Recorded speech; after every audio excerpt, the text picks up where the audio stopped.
My name is Michael Stebbins. I'm a senior from Charleston, South Carolina, and I'm doing a double major in performing arts music and economics. It's funny because I actually didn't start as a music major. I started as an economics major, and I'm still an economics major. I'm doing a dual degree now, but I did not come into college with any aspirations of pursuing music professionally or anything, and here we are. I did CU Singers. That was the only ensemble that I was in my first semester freshman year, and I was thinking about it a lot. I was talking to my parents. I was like, I need to do something more with music because I did a lot of stuff in high school. I didn't know what the outlets were here. So my second semester, I decided to become a music minor, picked up a couple more ensembles, and then I remember at the beginning of my sophomore year, I was re-auditioning for Cannery, and Dr. B asked me, he's like, "Have you ever considered just being in the voice major?" And I said, I've thought about it, but like I don't know what the process would be like." And he basically just convinced me to take the leap of faith and just do it. He convinced me to do it more as an outlet in college because, I'm already studying something that I at the time thought I was going to use professionally, and I thought I was going to go to law school and all this stuff.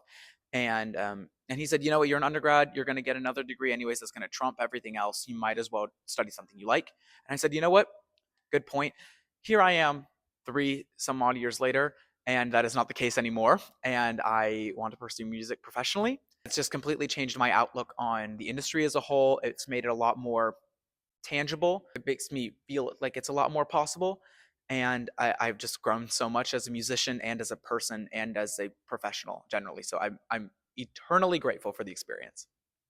So for my recital, I'm going to be performing a combination of a bunch of classical and musical theater pieces. In classical pieces, I'll be performing a couple of arias from various operas from the Baroque period and the Romantic period and the 20th century.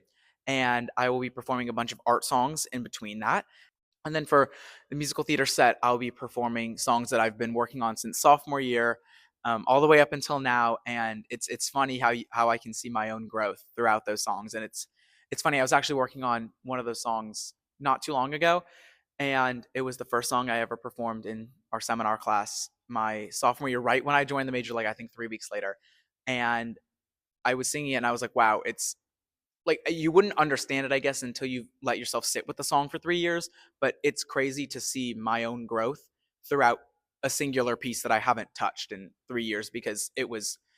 Yeah, I loved singing it back then, but it was really, really difficult. And now it's just I'm able to emote it so much better because I'm not worried about how I'm singing it because the technique is there. I think that piece would be particularly special to me. It's Proud of Your Boy from Aladdin, not the most novel piece in the world. I think it's pretty popular, but it means a lot to me personally because that's where I started. It's kind of where I'm ending. A lot of the arias that I'm singing are particularly impactful to me as well because individually they teach you a lot of stuff. I'm starting with Every Valley from Handel's Messiah, and that is not an easy song at all. I still struggle with it, but I am, again, I can see the growth throughout. I started it back in July maybe on my own and then brought it to lessons in October. And I can see the growth from now or from then until now. And it's insane how I can see that growth. But so that aria holds a special place in my heart, even though sometimes I don't want to sing it. Um, but yeah, no, every piece has represents a very special moment in my technique growth because I can point to each individual piece that I'm singing and say, "This is where I learned this, and this piece has given me this," and for that, I'm so glad. This senior recital is it's very important to me. It obviously represents all the work that I've done since sophomore year when I joined the major up until now. But it's very important to me personally because I can, like I was saying, I can see from every piece something I've learned from it, and that's why they're in the recital. I didn't want to put anything in the recital that I'm not absolutely in love with or that I'm not confident gave me anything. Each of these pieces really influenced me as a singer and influenced my technique and influenced my growth. And the preparation process has not been easy. It's Yes, I've been technically preparing for it since sophomore year, but I really started honing in on my preparation end of last semester, and it is not an easy feat to like build up the stamina to sing 17, 16, 17 some songs at once. It's not an easy process, but building that process up has been really one of the joys of my life so far. It's really cool to see something that you struggle with and let yourself struggle with it and then produce a beautiful product at the end, or hopefully a beautiful product at the end. But it's that's one of those things that I will forever remember the process almost more than the product, because the process is what shows me that I can do this professionally. The voice program at Clemson is it's incredibly special to me. I love all of the people, and all of the people individually have impacted me so much and helped me get through college, get through when I'm struggling with a certain piece, or when I'm struggling personally, whatever. They're great friends and great colleagues. Studying voice is maybe one of the most I think it may be one of the most beneficial things I've ever done in my life for me personally, not just for technique growth, but also just for my personal growth. Being able to study something that is very much inside of you in your body is not something that a lot of people get the privilege to do.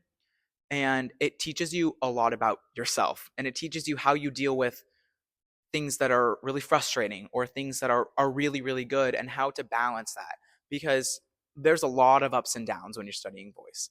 There's a lot of really really high points when you're like, yes, I've conquered a song, or I've conquered this melisma or whatever. And then there's a lot of really really low points where, like, some days your voice just isn't having it, and that's okay. And some days you're just not going to be able to get that thing that was once a triumph for you.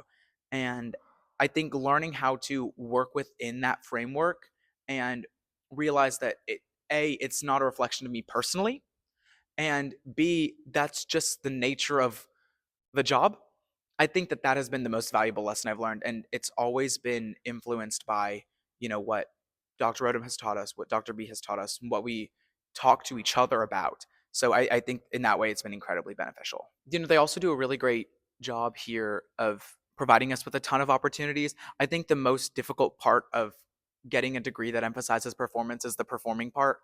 And they definitely do not shy away from giving us performance opportunities. And that's what's made performance itself feel like less of a beast. It's less of a big deal. And I think that that is the most sustainable way to go about a career in music, and to go about the rest of your life, because they present us with masterclass opportunities all the time, once or twice a semester. We perform in seminar all the time.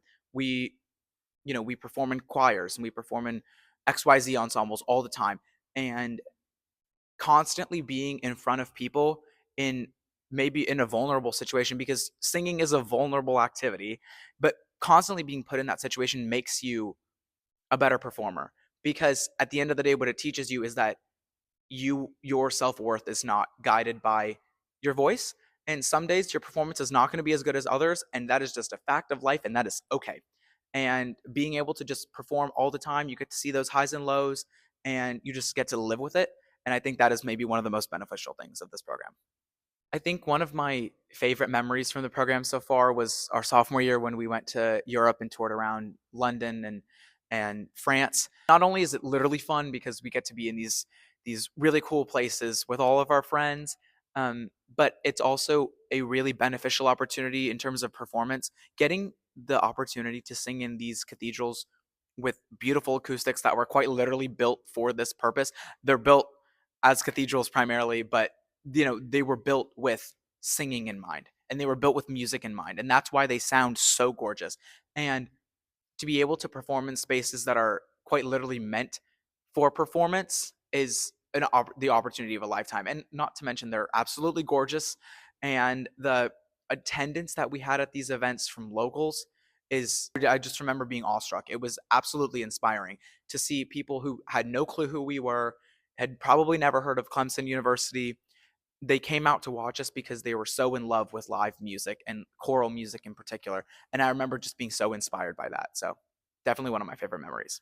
So after graduation in May, I plan to pursue a master's in music and vocal performance next year.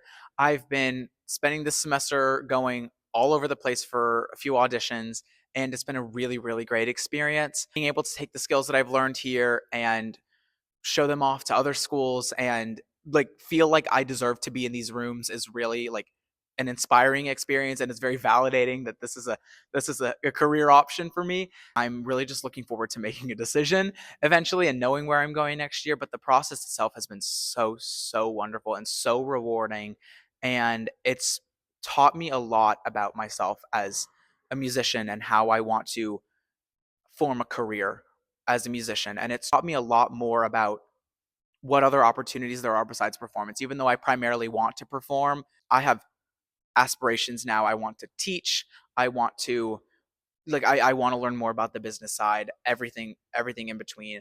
Um, and you can do a little bit of everything, even if you're performing primarily. So I'm really excited for next year.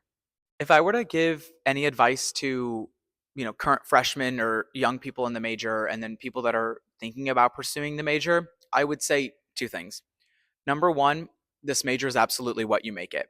You you're going to be presented with a lot of really great opportunities, and you need to weigh those opportunities and see what works for you. There are people that are here to help you, and you can really make a quite successful career out of the opportunities that are presented to you here. You just need to seek them out when they are presented to you and ask professors for advice. Every professor in this building is willing to help you. And that's, I think, something I wish I had learned earlier is that if you just ask, they're all willing to help you. I think my second piece of advice, which is slightly contradictory, would be to know your own limits, because it's very easy in this career field and in this major to overbook yourself and burnout.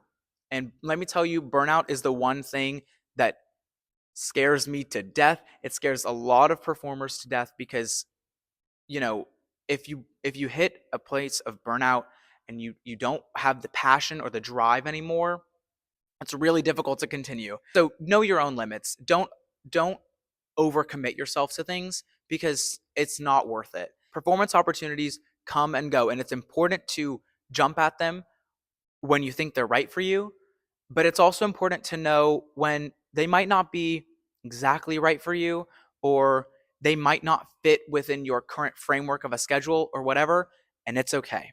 There will always be more opportunities. There are always professors to talk to for opportunities and for advice. So that's the two things I would say. Make sure that you take opportunities, but don't take too many because you don't want to burn out and you want to have a very stable and long lasting career. And the best way to do that is to know your own limits and not burn yourself out.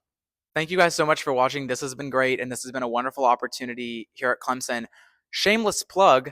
I don't know what you're doing on March 12th at 7 p.m., but you should be at the Samuel J. Cadden Chapel watching my recital.